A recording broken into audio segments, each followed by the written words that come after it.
जो जो मैंने आपको एग्जाम्पल दिया, वो एग्जाम्पल में पूरा सूत्र फिट बैठ रहा है, यही ना? तो इसलिए चलो। हाँ सर। हाँ, तो इसलिए आपको कृष्ण या लाल वर्ण की जो सोराइसिस है, उसका आपको मिल गया। अच्छा, थोड़ा सा एक दो जब रोग की बात कर रहे हैं, तो एक दो रोग और बात कर देते हैं। जैसे एक्चुअली थायराइड और गॉइटर बहुत नजदीकी वाली बात होती है। गॉइटर मतलब जो गलगंड होते हैं ना यहाँ पे, गलगंड जानते हो ना? हम्म, हाँ हाँ सर। सर और वो बाहर निकल जाता है। हाँ, वो एक्चुअली थायराइड प्रॉब्लम से ही सारी चीजें होते हैं ये सब। तो हम्म। मेरा थोड़ा सा उसमें यह है, मैं आप लोगों को थोड़ा बता देना चाहता हूँ, उसको लिख लेना। लग्नेश अगर सान के साथ युति बना के इधर छठे में या आठवें में या बारहवें में आ जाता है, तो थायराइड प्रॉब्लम्स होने लगते हैं। और थायराइड प्रॉब्लम ये अगर बहुत ज्यादा बढ़ जाए तो गॉइटर के रूप में ले सकता है। जैसे आयोडीन वगैरह की अगर कमी हो जाए, यहाँ पे आपको देखना पड़ेगा मरकरी की अवस्था में। मरकरी और सेटर्न की अवस्था में आपको देखना पड़ेगा थोड़ा सर सा। लग्नेश सन के साथ। सान के साथ युति बना के, चाहे छठे में हो, आठवें में हो या बारहवें में।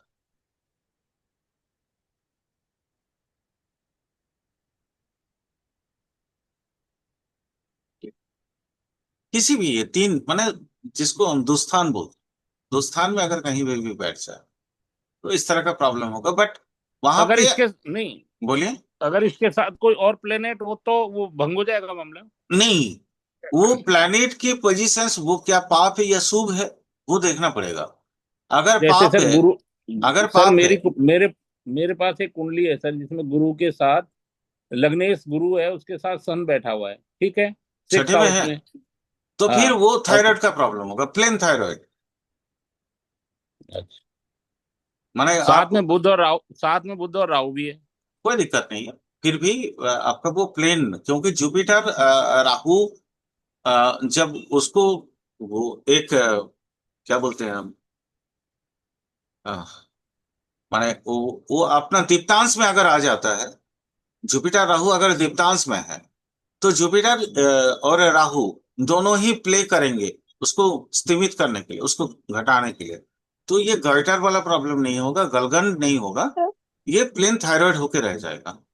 बोलिए। ओ, सर तो राहु बढ़ाएगा नहीं? नहीं,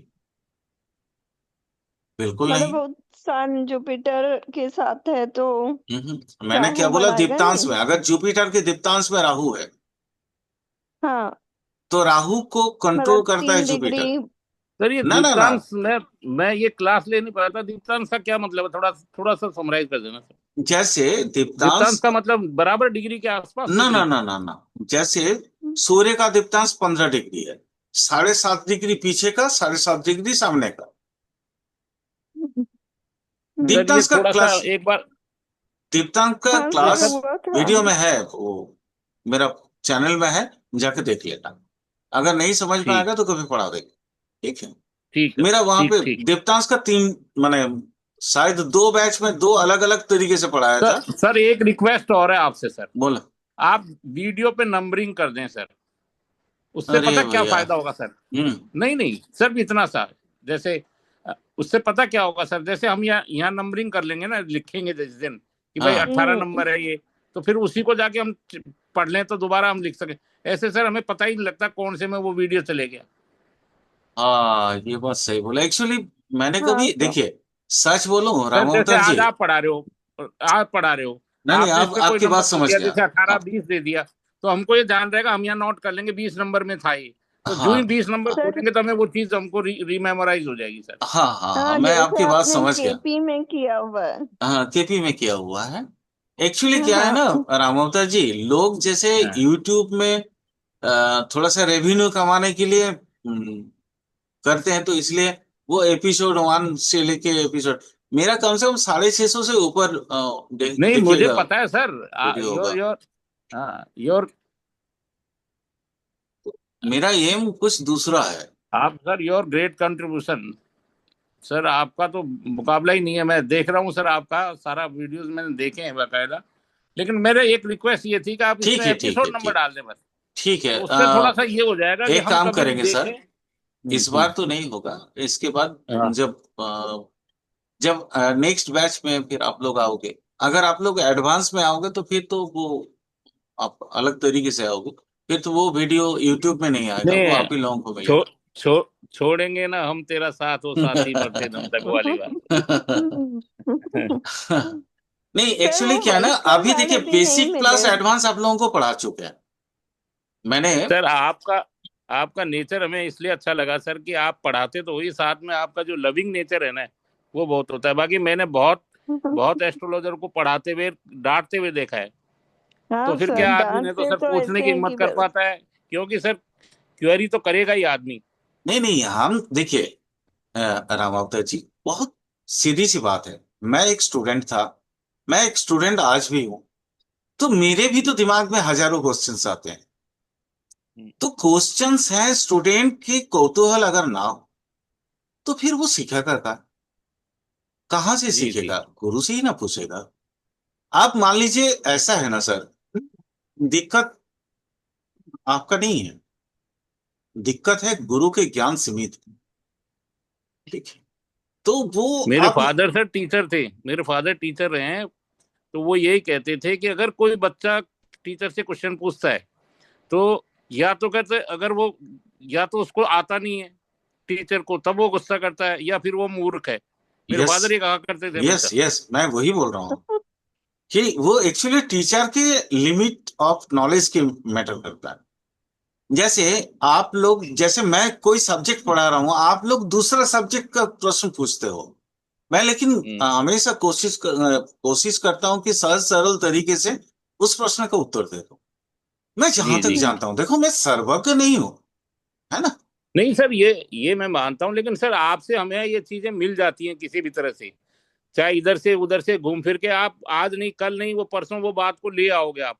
कई बार ऐसा हाँ होता है कि सर हाँ आपका भी कंसंट्रेशन नहीं होता है किसी चीज को लेके, हाँ। लेकिन वो किसी दिन आ ही जाती है वो बात, घूम फिर के 2 दिन में, 3 दिन में, नहीं 4 दिन नहीं, में एक्चुअली होता वो क्या आ है, जाती है। देखिए एक्चुअली वो रिलेट कर जाती है सर कहीं न कहीं वो चीज। ममता जी, देखिए सिर्फ एस्ट्रोलॉजी तो नहीं करता हूँ ना, मेरा और भी हम्म प्रोफेशन से और भी बहुत दिन भर जो है बिजी रहता हूँ। और हम्म। तुरंत आके क्लास ओपन होता है, क्लास में कुछ ना कुछ बोलते रहता हूँ। ठीक है, जी जी तो जी कभी कभी होता क्या है कि दिमाग से बहुत सारी चीज आउट हो जाता है। बट वो जो आपने जो प्रश्न किया ना, वो दिमाग में है। तो इसलिए जी हमेशा कोशिश करता हूं कि उस प्रश्न का उत्तर उस दिन, ठीक है टाइम ऑफ हो गया था, वो खत्म हो गया, लेकिन नेक्स्ट डे कम से कम दे दूं। देखिए होता है क्या, हम लोग तो वैसा कोई होमवर्क करके आते नहीं है, प्री प्लानिंग तो कोई क्लास होता नहीं है। अब हम आके सीधा पूछते हैं आज बोलो क्या पढ़ना है ना। तो आप क्या है ना, दूसरे एस्ट्रोलॉजर्स क्या है ना, होमवर्क करके आते हैं, आज यहाँ से यहाँ तक पढ़ाना है उनका ना। प्लान रहता है पहले ही उनका क्या प्लान करना है। रहता है। अब मेरा क्या है, हम्म, प्लान बोल के कुछ नहीं है। आप जैसे बहुत से ऐसे समय होता है कि आप लोग बोल देते हो सर आज प्रैक्टिकल करा दो। ओके ठीक है, प्रैक्टिकल करो, हमको क्या मतलब है, हमको सिखाने से मतलब। मैं उतना ही सिखा सकता हूँ जितना मैं जानता हूँ, और आप लोग भी मुझे सिखाते हो। कभी कभी ऐसा ऐसा आप लोगों का जो क्वेश्चन होता है ना, वो क्वेश्चन मेरे दिमाग में, वो आज से हो सकता है, मान लीजिए 26 27 साल पहले पढ़ के आया हूँ, वो दिमाग में आ जाता है। तो जी। इसलिए ये इसको कहते हैं ना, रिवाइज। रिवाइज बहुत जरूरी होता है सर। चलिए थोड़ा आगे चले। हम्म। जी अ, ये एक सूत्र मैंने आपको बोला था, जो थायराइड और गलगन गलगन का, के बारे में। गलगन के बारे में एक सूत्र और लिख लो, वो चंद्र के साथ रिलेटेड। अगर लग्नेश चंद्र के साथ युति बना के त्रिक हाउस में, सॉरी आपका, हाँ त्रिक हाउस में, त्रिक मतलब आप समझ रहे हो ना। हाँ हाँ, 6 8 12। वो दुस्तान है। थ्री त्रिक सेवन मतलब त्रिक, 11 ओहो, त्रिक मतलब हो गया सर तीन, 3 6। 3 6 11, हाँ। है ना। तो हम्म। तो ये दुस्थान में भी तो सेम रिजल्ट आता है, वही दुस्थान एंड त्रिक, दोनों को ही ले लेना। यहाँ पे एक्चुअली क्या है, ये एक यहाँ पे एक चीज है, बहुत ध्यान से समझना। जब चंद्र चंद्र लग्नेश के साथ युति बनाता है, तो चंद्र की जो चंद्र बेसिकली चंद्र का स्फुट देखना पड़ता है। स्फुट मतलब उसका हम्म डिग्री, डिग्री। हम्म तो चंद्र के स्फुट के अनुसार उसका रोग का साध्य, असाध्य या सहसाध्य, तीन तरह के हम्म रोग होते हैं। एक होता है असाध्य, एक होता है कृच्छ साध्य, एक होता है साध्य। हम्म मतलब जो आसानी से ठीक हो जाता है उसको कहते हैं साध्य। जो हम्म थोड़ा सा प्रॉब्लमेटिक होता है लेकिन ठीक हो जाता है उसको कहते हैं कृच्छ साध्य। हम्म और जो एकदम ही ठीक नहीं होता उसको कहते हैं लो असाध्य। उस्ताद। असाध्य। हम्म बट असाध्य बोल के कुछ होता नहीं, भले ही शास्त्रों में लिखा हुआ है, बट असाध्य बोल के कुछ होता नहीं है। वो पीड़ादायक ज्यादा हो जाता है क्या? हाँ, पीड़ादायक है। सिर्फ पीड़ादायक ही नहीं है, वो आपका लॉन्ग लंबा पीरियड लेता है ठीक होने, हम्म। और कुछ नहीं। अच्छा। अगर लग्नेश चंद्र के साथ 3, 6, 11th हाउस में हो। हाँ, तो भी वही सेम, सेम हम्म, थायराइड और गोइटर वगैरह सब। ठीक है। अच्छा, अब थोड़ा सा घाव को समझते हैं।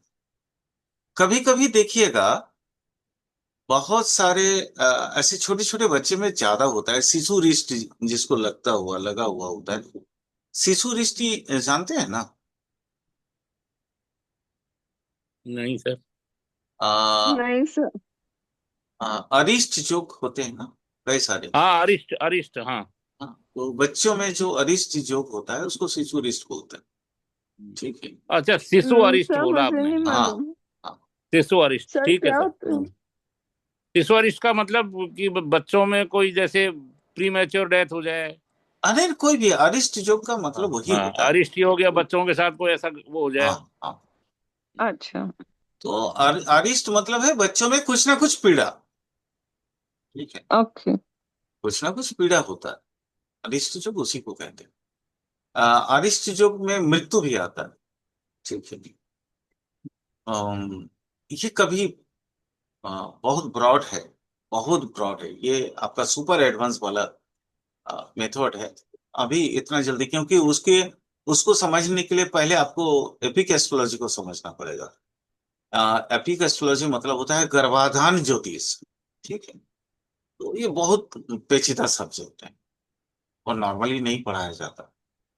ठीक है। वो मेरे जैसा कोई पागल मिल जाए तो मैं तो उसको पढ़ाने के लिए तैयार हूं। तो ये शिशु अरेस्ट में ये चीजें अपने को देखने को मिलती हैं। कभी कभी ऐसा चीज होता है। खैर, जो बेसिकली हर एक में, मतलब जो बच्चों में होता है ना, कहीं फूला हुआ है, मुहासा हो गया, या घाव हो गए, वो फोड़ा फुंसी हो गया, देखने को मिलता है हम्म। ना। स्किन स्किन का हाँ। मैक्सिमम प्रॉब्लम जी ये जी खास जी। करके बच्चों में जी। ज्यादा होता है। ठीक है। तो इसका एक एक निश्चित कॉम्बिनेशन से, जिस जो व्यक्ति के माने जिस जातक के पास अगर ये योग है, तो सिर्फ बच्चों में नहीं, बड़ों में भी ये घाव फोड़ा फुंसी वगैरह उसके साथ हो सकता है। वो योग लिख लेना। मंगल प्लस चंद्र, मंगल प्लस चंद्र। मंगल प्लस चंद्र क्या है? रक्त दुष्टि। बस ध्यान से समझना। रक्त रक्त दुष्टि, रक्त दूषण, दूषण, दूषित रक्त। दूषित रक्त, उसी को बोलते हैं रक्त दुष्टि। ठीक है। हम्म मंगल प्लस चंद्र यानी टॉक्सिक्स ब्लड। अगर हम्म ब्लड के अंदर टॉक्सिक्स पैदा होगा तो वो कहीं ना कहीं तो निकलेगा। शरीर तो हम्म, उसको नेचुरल तरीके से निकालने की कोशिश करेगा। जी। आज आप लोगों को थोड़ा सा मैं अब एक और चीज, चलो ये हाथों हाथ एक और बात बता देता हूँ। लोग ना लोग रोग से डरते हैं, बट मैं बोलता हूँ रोग से डरिए मत। क्योंकि रोग का अगर एक बार उसका परिभाषा समझ जाए आप, उसका डेफिनेशन अगर आप समझ जाएं तो आप उस दिन से रोग से डरना छोड़ देंगे। रोग रोग क्या शुद्धि है? का कारण होता है सर। हाँ, नहीं, रोग का कारण, रोग क्या है, पहले इस प्रश्न का समझ लेते हैं उत्तर। अरे जी। हम वैदिक पढ़ाते पढ़ाते आयुर्वेदिक एस्ट्रोलॉजी में आ गए। कोई बात नहीं नहीं, बहुत बहुत इंटरेस्टिंग टॉपिक हो गया सर। नहीं। रोग है क्या? रोग है हमारे शरीर रेगुलर बेसिस में बाहरी सामग्रियां अपने अधीन करता है, अपने अंदर लेता है। ठीक है? हम्म। बाहरी सामग्रियां में से सब खाद्य पानीय किसी भी रूप में वो आ सकता है। हम जैसे सांस लेते हैं तो सांस में भी बाहरी तत्व हमारे अंदर आता है। तो ये आते आते बहुत सारी तत्व ऐसे होते हैं जो हमें हमारे शरीर पे जम जाता है, जिसको हम बोलते हैं टॉक्सिन। ये किसी भी रूप में हो सकता है। सब्जी के रूप में आ रहा हो, चावल माने आपके खाद्य सामग्री के रूप में आ रहा हो, या आप इनहेल कर रहे हैं जो सांस ले रहे हैं, वो भी अगर कार्बन मोनोऑक्साइड वगैरह जो है, अगर एयर इंडेक्स क्वालिटी बहुत खराब है, आप सांस ले रहे हो तो उसके अंदर भी ढुक रहा है। तो इस तरीके से हमारे शरीर में बहुत सारा जो वर्ज्य पदार्थ है वो जम जाता है। इसको हम सीधी भाषा में अगर करें, भाषा में बात करें, तो विजातीय तत्व हमारे शरीर में प्रविष्ट हो जाता है। ठीक है? तो शरीर क्या करता है, ये विजातीय तत्व शरीर से उसको निषेध करने की इच्छा होती है।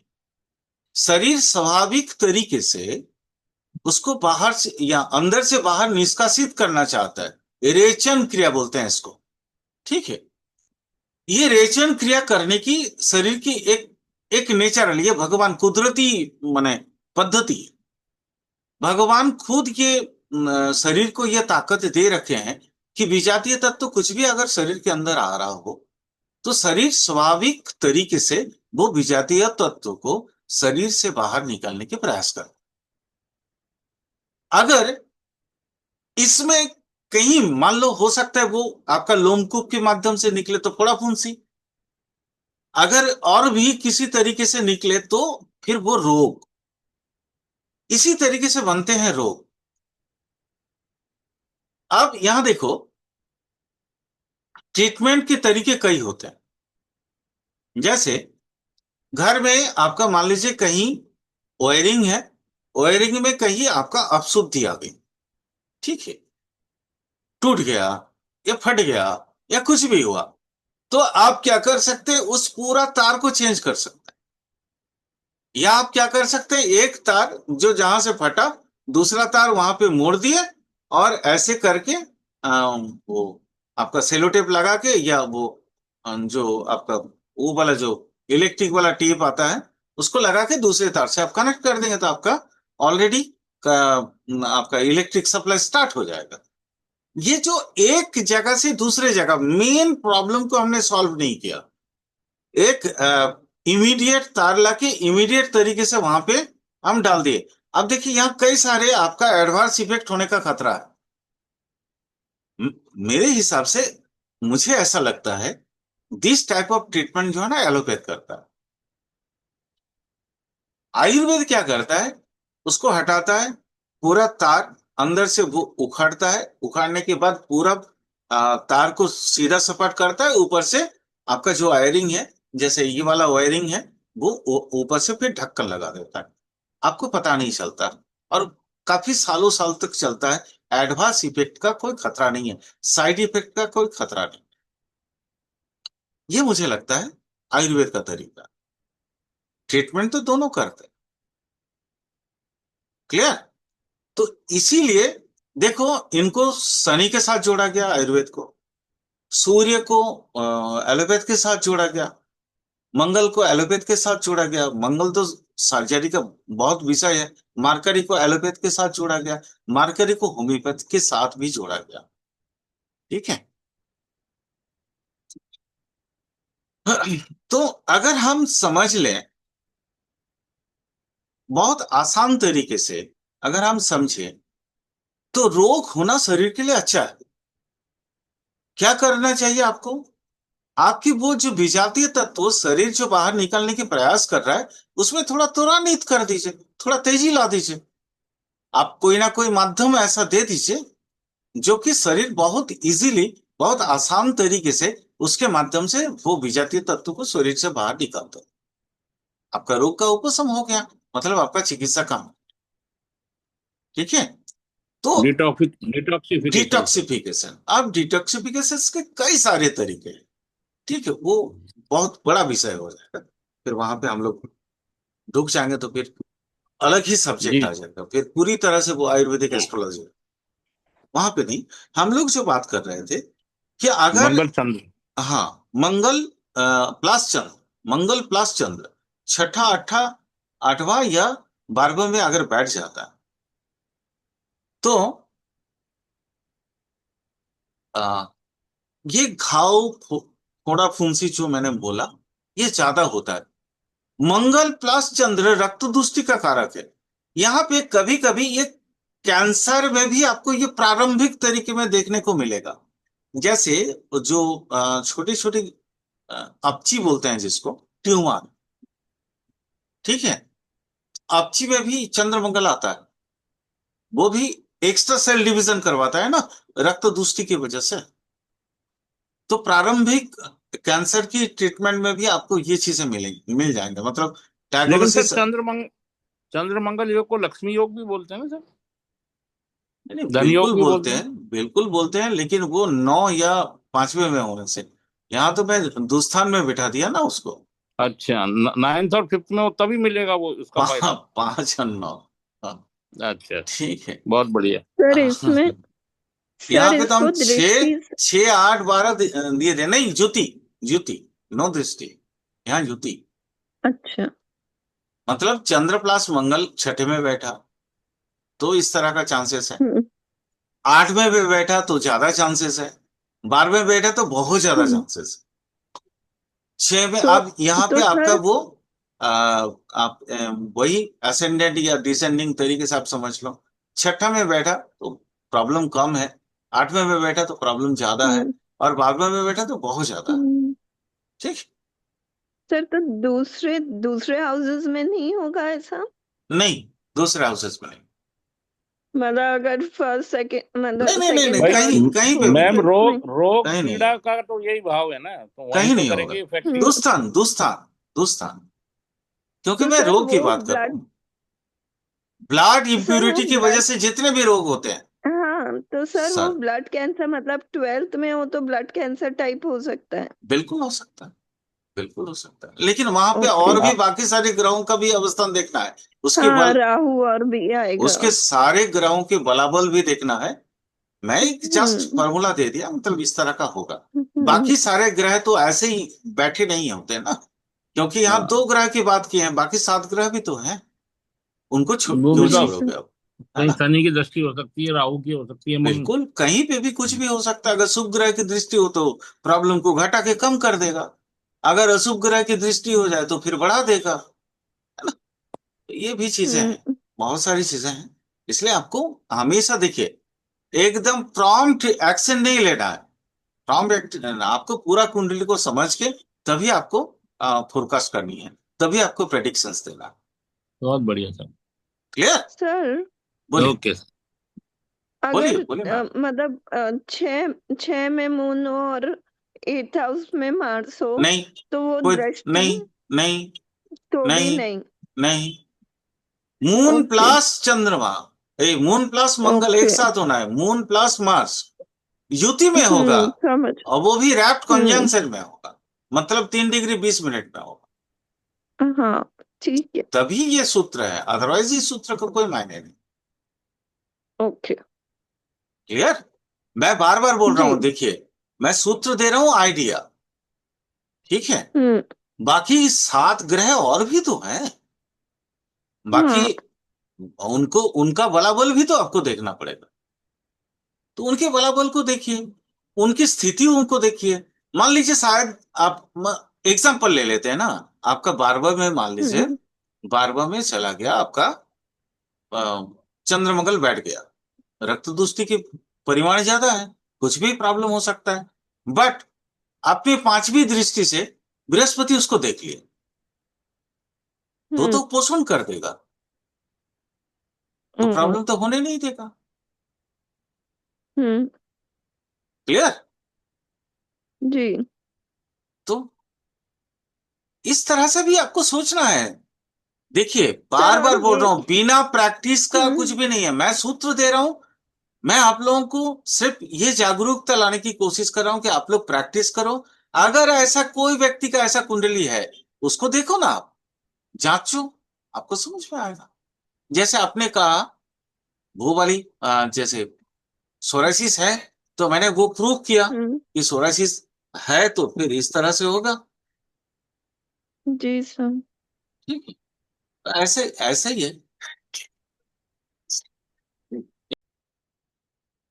तो इस तरीके से आप लोगों को समझना पड़ेगा। चलिए एक सूत्र और दे देता हूं, जो बहुत ज्यादा ट्यूबरक्यूलोसिस का प्रॉब्लम, टीबी, न्यूमोनिया, इस तरह का जो प्रॉब्लम्स होते हैं, वहां पे थोड़ा सा आपको इसको देखना पड़ेगा।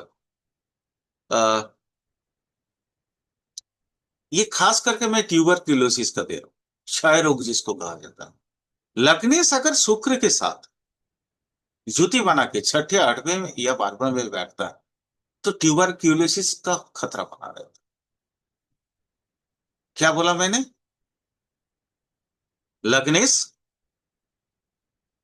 शुक्र के साथ युति बना के छठे आठवें या 12वें में बैठ जाता, तो ट्यूबरक्यूलोसिस का खतरा बहुत ज्यादा रहता।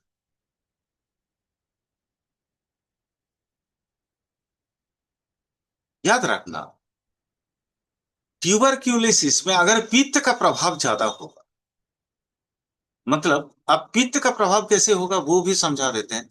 लग्नेश के साथ बुध का कनेक्शन, लग्नेश के साथ बुध का अगर कनेक्शन आता है, कहीं ना कहीं 6 8 12 में अगर उसका अवस्थान होता है, तो पित्त के प्रभाव से ये क्षय रोग की मात्रा ज्यादा होता है। कोई भी रोग हमारे शरीर में बेसिकली 3 दोष होते हैं, वायु, पित्त और कफ। ये 3 दोष की वजह से रोगों का गुणागुण अलग हो जाता है। ये कभी मौका मिले तो इसके बारे में चर्चा करेंगे। सूत्र लिख लिया?